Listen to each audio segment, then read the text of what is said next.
Welcome to the We Are More podcast. My name is Alyssa. And my name's Bree. We're two sisters passionate about all things faith and feminism. We believe that Jesus trusted, respected, and encouraged women to teach and preach his word. And apparently that's controversial. Get comfy.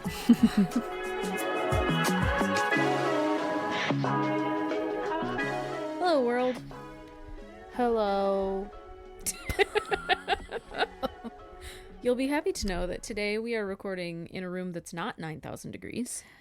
925,600 minutes. Have I made that one before? I don't think you have. Is that the actual right numbers? I'm pretty sure. I always get them wrong. I try and sing it and I'm like, 4,780,000. No, I lost it. I'm not even sure what I just sang. That's from Rent, right? Girl, I don't know. I'm pretty sure it's from Rent. Where have I heard it from, though? Glee. Is that what it is? Yeah. Oh, great. Yeah, but like it's just a song that everybody knows. Have you rewatched Glee in recent years? I think during the lockdown, I rewatched it and I couldn't make it all the way through. It's so bad. I got to like the last season or two. Yeah, it was bad. I don't remember most of this stuff, but the teacher is horrifying on every level. Oh, 100% terrible. He's a predator. He's a predator. Everybody's a predator in there. It's and bad. they're like, it's okay. Because we're singing. We're singing and it's Glee. That happens with thespians. The poor thespians out there. I'm sorry. I support you, thespians. We just went and saw Shrek the Musical, actually. We did. It was great. It was good. It was a fun time. It was a fun time. It was not my favorite performance I've ever seen. No, because they changed a lot of it. Yeah. They really pushed to make it, I would say, politically correct. Mm-hmm. Which is a rough thing to do with Shrek. With Shrek. Let's all keep in mind, it's Shrek. The whole thing is about being weird and not, like, fitting in And not caring. Yeah, it's just... They have a lot of gas. It has never been tame. No. You know what I kind of wondered, actually, was if... Because we went to a midday show. Mm-hmm. Now, the tickets didn't say this, but I wonder if there's a possibility that, like, the midday show was made more for kids and the evening show might have been more normal. I don't know. They still sang that one song. Which one? Why me? Thank you for that. I don't want to cuss on the podcast. Not today. Not today? Piss.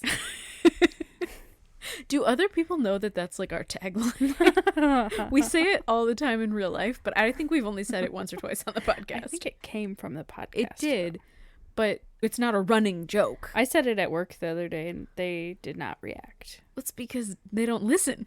That's true. Tell them to listen. Out there. Co-workers.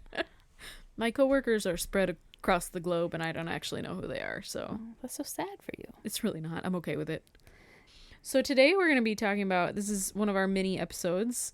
If you've ever tuned into one of these before, they're kind of just us talking. It's us talking about current events. Yeah. Things that are going on. Things that we feel are necessary to sing about. Frankly, mostly it's things Bree saw on TikTok. 100%. And this is one of them. It is. Last mini episode was something I saw on TikTok. They're all something you see on TikTok. Yeah. Listen, I'm current. I'm on the social medias. I'm scrolling all night long. So this week on TikTok, Bree has been watching Ballerinas. Ballerinas. When I was a kid, that's what I wanted to be. I wanted to be a ballerina teacher. We took all of 2 dance classes in our entire lives. Yep. I don't think that was an option for you. But I was convinced. Because I was my teacher's favorite because I was the cutest. Well, I got to dance with the Easter Bunny at the mall. You did. I remember that. Mm-hmm. Wow. That took me back. Yeah, because I was a favorite. They don't even have malls anymore. I've been They watching have YouTube videos about that. They're all abandoned. It's actually really spooky. Honestly, all of the malls that I've been to lately have garbage stores in them. It's like croissant sandwiches that all have fruit flies. Yeah. And like board games and calendars. Mm-hmm. What? There's a whole store dedicated to board games and calendars. And I've seen it at multiple malls. Are enough people buying board games and calendars to... No! And they're overpriced. I feel like maybe they're just money laundering. Maybe that's what's happening. That definitely could be. Conspiracies. Dun dun. All right, now back to normal TikTok. All right, so I've been watching TikTok. Who here has heard of Ballerina Farm? They can't see you raising your hand? I'm raising my hand. And only because I just heard about her, not because I've heard about her before. Mm-hmm. But Ballerina Farm is this TikTok and Instagram account run by Hannah Nealman, but it's also an actual functioning farm out of Utah. I wrote down where in. I think Utah is sufficient. Utah is sufficient because I can't read my own writing.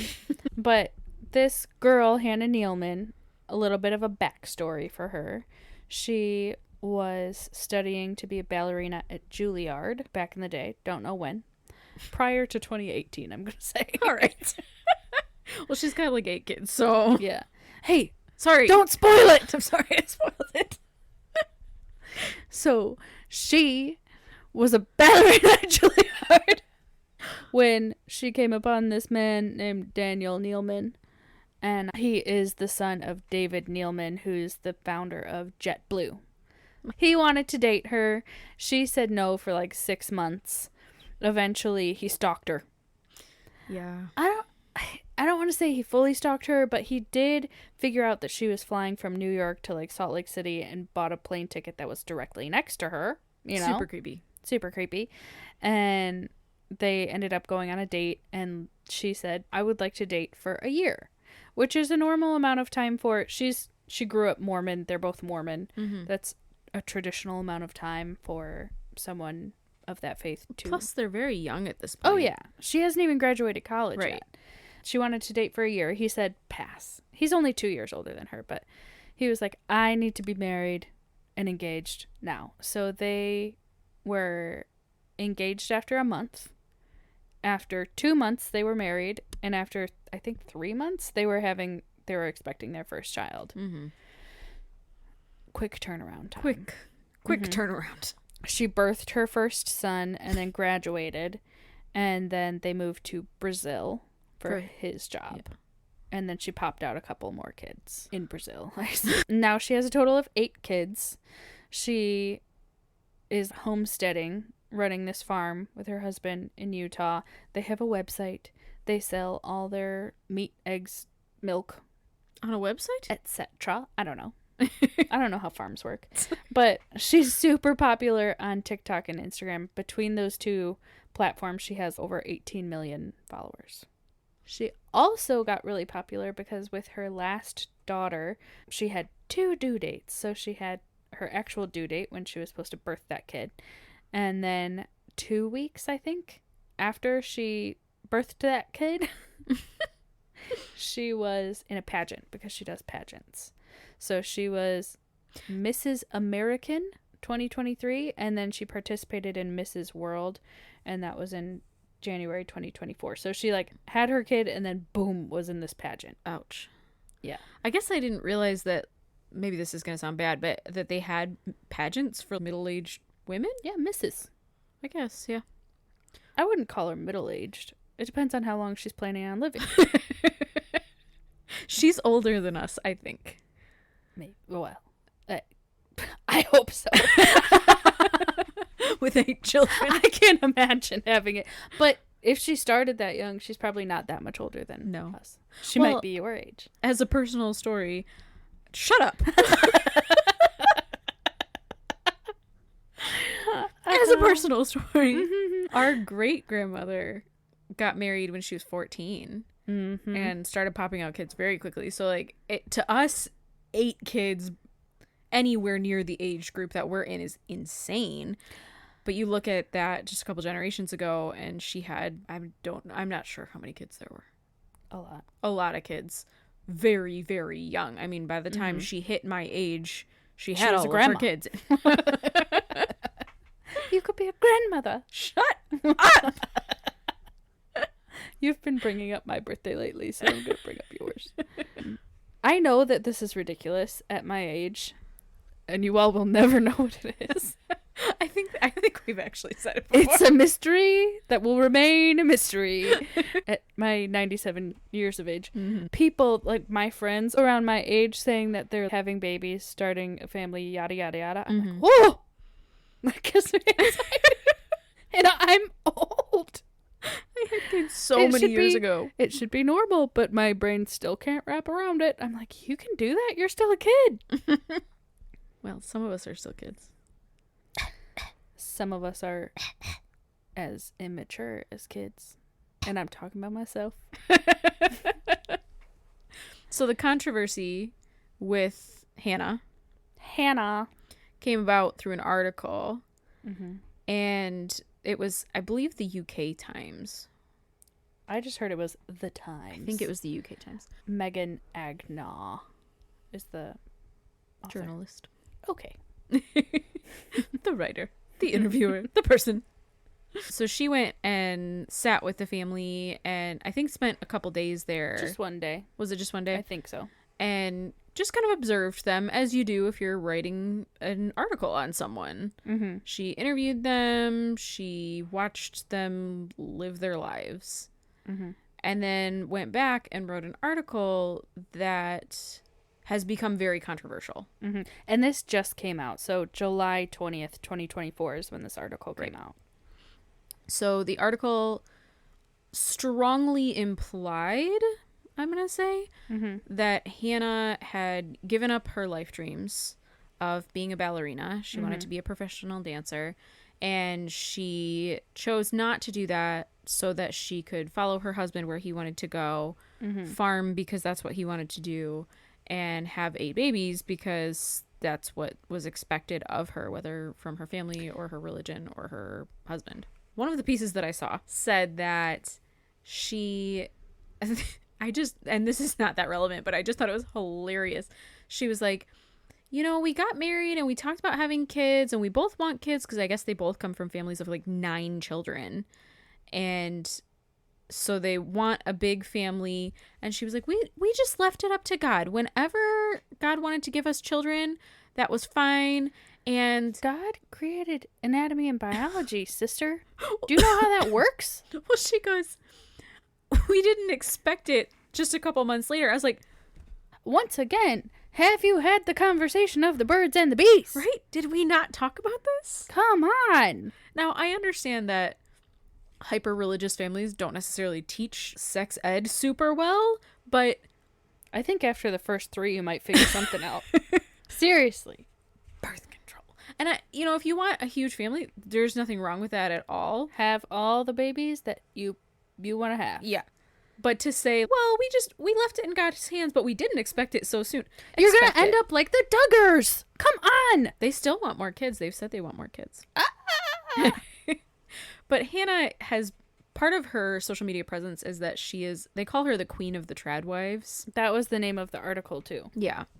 So that's where a lot of the controversy lies, is that she is on social media, on YouTube, promoting this very domestic, very male-centered lifestyle where I watched a couple of her videos and she makes dinner. There's so many people at the table. They all eat, they destroy everything, and then the kids go off and they do whatever they're going to do. He disappears. I don't know where he went. And she has to sit there and clean everything. And from what I can tell, hand wash everything because they're homesteaders. So she's hand washing all the dishes. She's putting everything away. And it's a time lapse. So you can see nobody's coming in to help her. And at one point, she's also holding the baby while doing the dishes, while dealing with all of this stuff. You're telling me her husband couldn't come and hold the baby? Well, he was dealing with 7 others, maybe. But those others are doing their own thing. Like, that's the rest of the video is the kids. Don't get me wrong. With 9 children, there's going to be a lot of chaos. 8. Is it 8? I'm sorry. It's 8. 8 children. There's going to be a lot of chaos. Less chaos than 9, perhaps. But still quite a lot. I think it's just really difficult because you are so wildly outnumbered. Yeah. One of the things that came out of that article was, now this seems very foreign to me, but the idea of having nannies. They have billions of dollars. They have tons and tons of money. and tons of children. And people were like, well, why don't you get some nannies? Gosh dang it. Mm-hmm. Well, the husband is very against nannies. So people were like, but Hannah's raising all 8 on her own. And it's like, they are her children. So, yes. But something that he said in response in the article that I don't know how to say her name. Agnew? I think it's Agnew. In the article we're discussing. In the article that we're discussing. She writes that Hannah cares for all 8 children without the help of a nanny, and her husband Daniel told Agnew, the journalist, I'm losing my mind, that, quote, Hannah sometimes becomes so ill from exhaustion that she can't get out of bed for a week, which is crazy to me. Because not only is she caring for all these children, mm-hmm. they also homeschool, to my knowledge. I think they might bring someone in to help with the homeschooling, mm-hmm. but regardless, those kids are always in the house. And she is cooking, cleaning, doing all of that, but she also runs the farm. Mm-hmm. So she's taking care of, like, they have chickens and they just started a dairy. It's a full-blown freaking farm. Right. And also she manages her social media accounts, mm-hmm. which is a ton of work. Oh, that's a full-time job. And it does bring in money. Yeah. But that is a ton of work. Mm-hmm. The girl never stops. Yeah. And like, I think my response as the husband would be like, girl, sit down. Yeah. Let's calm down. Let's order a pizza. Mm-hmm. Can I make dinner instead? Mm-hmm. Or not even, forget that. Don't ask. Just start making dinner. It's not something to brag about that your wife is so exhausted from her life, mm-hmm. that she can't get out of bed for a week. That's sad. At the end of the day, it is abuse. That's what it is. And now Hannah has come out with some statements after mm-hmm. the fact that I think it's important to address and talk about, because she says that the article presented things in a very untrue light. Mm-hmm. And that she's not being abused, that she made these decisions for herself on her own. She didn't just make them to make him happy, and that she loves the life that she has. She loves her kids. She loves raising them. She did a video, and then she also did an article, like a blog, mm-hmm. on their website. And I want to say that we are not criticizing anyone that wants to be a stay-at-home mom. Mm-mm. Anyone that wants to have 8 children. I know we make it sound like it's so overwhelming, but my gosh, it's got to be overwhelming. For me personally, I cannot imagine that. Yeah. But if that is what you want, if that's where you feel like God is leading you, go for it. Mm-hmm. If you want to have a farm and churn your own butter, more power to you. Yeah, absolutely. No issues with that. No shade. Do your thing. No shade, no shame. I think the problem in this instance lies in choice. Mm-hmm. Did she have a choice? One of the people that I was listening to, she said, can you give up your own agency? Can you say to someone else, you have full power and control over me from here on out? To me, that sounds unbiblical. Mm-hmm. Because you're putting that person before God at Right. the end of the day. God made you. He cares about you. Mm-hmm. He cares about that other person too, but that to me seems like it's a not okay thing to do. It sounds very 50 Shades, and that freaks me out. Well, I think that falls under, I don't know if you guys have ever seen this, but there's a very famous depiction from it's from Bill Gothard, who was like a famous, very, very conservative, horrifying. Bill! Not that Bill. I hate you so. I always will. And it's an umbrella. So at the top, there's God. And God, I don't know, is there. And then there's... Wow, this is descriptive. Shut up. And Maybe there's- we'll post a picture of it. Yeah. There's an umbrella, and it's God. And so God is like overlapping everybody. And then there's a slightly smaller umbrella, and that's the husband. And there's a slightly smaller umbrella, and that's the wife. And there's a slightly smaller umbrella, and that's the kids. You can look it up. It'll make more sense. But that's what it reminds me of, is like, I'm going to put my husband on this pedestal where he protects me. Mm-hmm. And I assume that he is following what God wants both of us to do, as opposed to me having my own choice, my own agency, and saying, well, this is what God is telling me. Mm-hmm. that I need or that our kids need or that we need. Like, sometimes it's okay to say, God is telling me this for both of us. What's he telling you? Mm-hmm. Communication? Right? What? Miracles. So I think it's such an interesting concept to think, can you make a decision in your life, the choice to get married to a particular person, that says, you get to control me forever. You get to tell me what to do. You get to tell me that I can't have a nanny. You get to tell me whether I can have an epidural or not, because that's another controversy that was in the article. You can tell me where we're going to live and whether I'm going to leave my career and all of these things. Right. Is that okay? Are we as a society okay with one decision defining all of those things for somebody? And obviously we can't step in for her. She's going to make the decisions she's going to make. But when it comes to allowing her to be an influencer, someone that influences young girls, young boys, are we okay with that? I'm not okay with that. Yeah. I mean, she's influencing 18 million people. Right. That is a lot of people. That's a lot of people. And one of the other things that I wanted to talk about too is her situation in life. The trad wife movement idealizes stay-at-home moms and traditional marriage, which means female submission, which means men make the decisions, etc., etc. We talk about it all the time. And in making that the ideal position for a woman, it's easy to do when you're a millionaire. She married into a millionaire family, billionaire family potentially. I don't know their net worth. I don't know, but they're loaded. I mean, they own a whole airline. Lots of people own planes, right?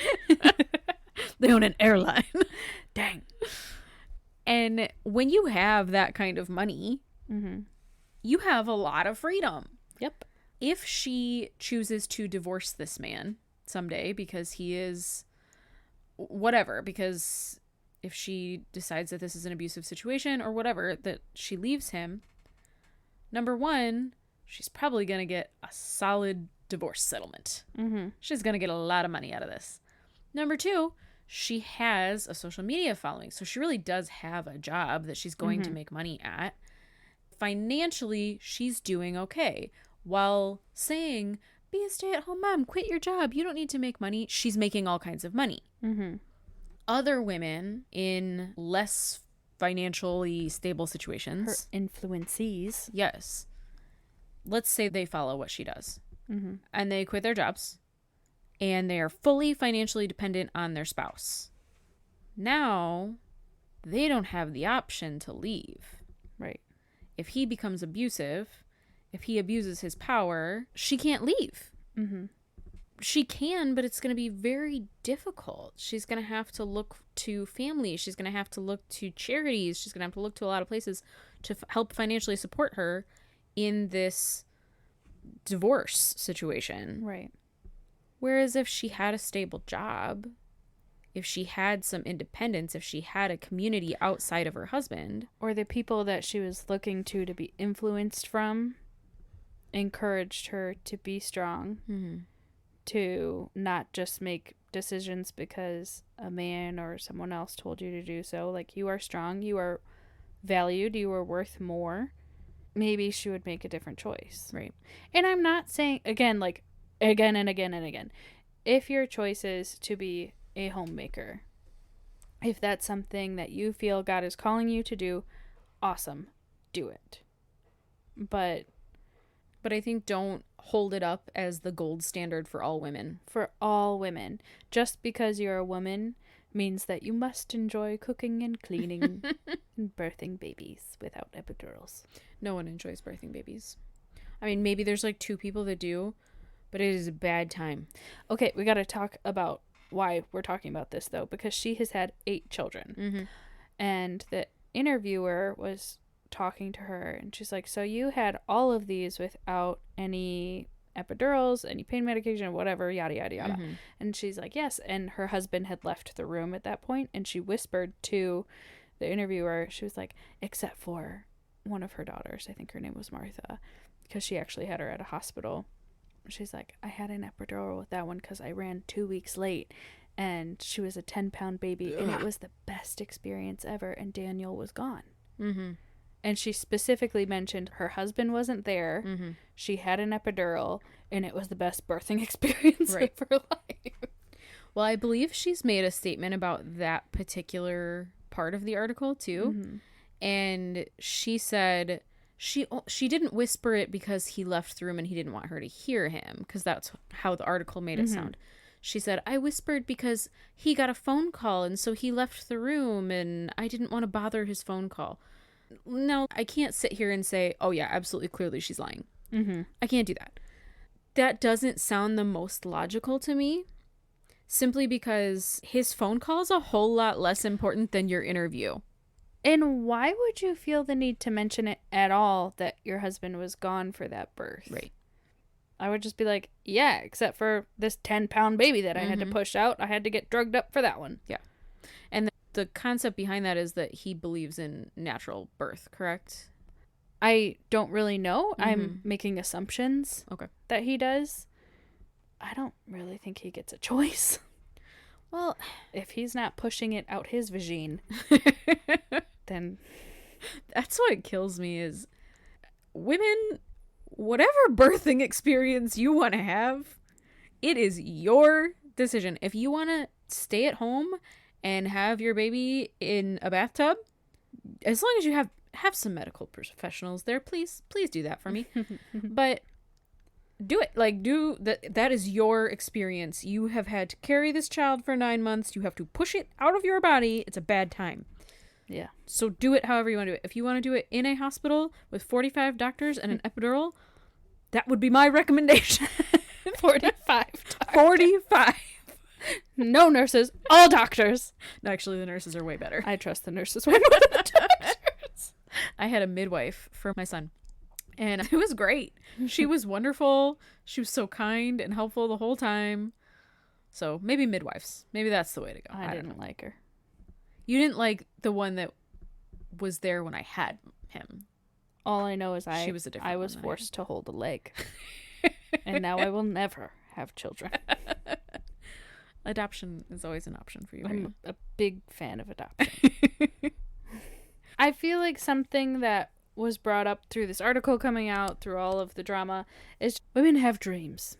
I don't know if you know this, but women and men both equally have dreams. And more often than not in our society, it seems like women are forced to balance their dreams with maybe their family's dreams and pick which ones work best for them. Mm-hmm. And usually they put their family first. Right. And you don't really see that a lot with men because their jobs are to do their 9 to 5. Right. And that's their dream. Their dream is their job, not their family. Mm-hmm. Whereas women are told their dreams are their family. Mm-hmm. Well, I think we can tie that really nicely into a TikTok that Brie made recently. It's great. You guys should go watch it. So I highly encourage not watching it. There was a statement made about, I'm not going to mention any names because I just don't want to deal with that. But one politician made a statement about another politician. Ooh, Alyssa, tell me more. And he called her, and it was like a middle-aged man, right? And he called her a single cat lady? What was the exact statement? Childless cat lady. Childless cat lady. And when I heard that, and I don't really think it matters what side of the political spectrum you fall on, would you ever say that about a man who had focused on his career? Oh, that's a childless cat man. Why is it an insult for someone to be childless? I have no tiny clue. It is not. She made a choice to focus on her dreams, her career, what she wanted out of life. And that is as valid as a woman making a choice to have children and make that her goal. You don't get to judge someone based on that choice specifically. Like, you don't know the backstory of it either. Right. Maybe she's not able to. And regardless, whether it was the ability to or whether it was a choice on her part, It's none of your business. None of your business. And her ability to bear children has nothing to do with her ability to lead. Right. Any women, not just her. All women. Right. Yeah, and I think, like, we're not trying to make a political statement here. We're simply trying to make a statement about women because our value is so often tied to our ability to, or choice to, have children and raise them and homestead and do all, you know, cook and clean and do all of these things that we see these tradwife influencers doing. Yeah. And the fact that it's coming out as an insult in such a public political arena is so disheartening. I feel like I feel more enraged just because I am childless. You're not a cat lady, though. I'm not a cat. I don't really like cats. But just the thought that someone thinks that my value is any less because I don't have children. I get that question constantly. When are you having kids? When are you going to start birthing kids? But my value is not tied to my, if any, future children. Right. You know? Yeah. You hope that, because we talk about things from a Christian perspective. We talk about things from the church world and whatever. And there's a part of me that, because we're a little bit insulated and we talk about specifically this feminism concept within the church, you have this hope that all of this misogyny and garbage is not happening in the greater world. But it is. It is. And that's why it's so important that we're speaking out about it still. You think like, okay, Susan B. Anthony did her job way back in the day. It was Susan B. Anthony, right? She's one of them. But it is still happening today. And I think this is the legacy that we leave, is being able to speak out. And Susan B. Anthony could take one step, but she couldn't take the amount of steps that we can take. And then her daughter could take an extra step, and her daughter could take another one. And so it's important that we not forget that the world is still not perfect, that misogyny is still out there, that patriarchy is still out there and happening to so many women. And so we continue to take those steps forward, because feminism isn't women should be above everyone else and let's have a matriarchy. It's equality. Can we finally just have equality? Please. Like, is it that hard? I saw a TikTok that shock. And we're ending on TikTok. The other day, there was like, instead of asking someone if they're a feminist, we should start asking people if they're a misogynist. Because we should just assume that people are feminists. Oh my gosh. Like, you're for equality, right? Oh, are you not? I think that's hilarious. All right, so guys, your homework for the week. Yeah. Go out and ask someone if they're a misogynist. Oh boy. All right, daughters will adore us. That's really stuck in my head right now. I don't blame you. Okay, I'm done. So next week we are going to be starting I don't even want to call it a series, a two-parter on the best things always come in two. What? I was thinking. Never mind. You're so weird. So we're going to talk about our different roles in the church. So Bree's going to be up first because I decided that she has to go first. I'm the oldest. I get to decide. What? We've had so many podcasts about that not being true. And so she's going to talk about singleness in the church and singleness and what that looks like for her from her perspective. I'll still be here, but mostly she has to talk. Honestly, she can leave. She has no idea. I really don't. I got married when I was 21.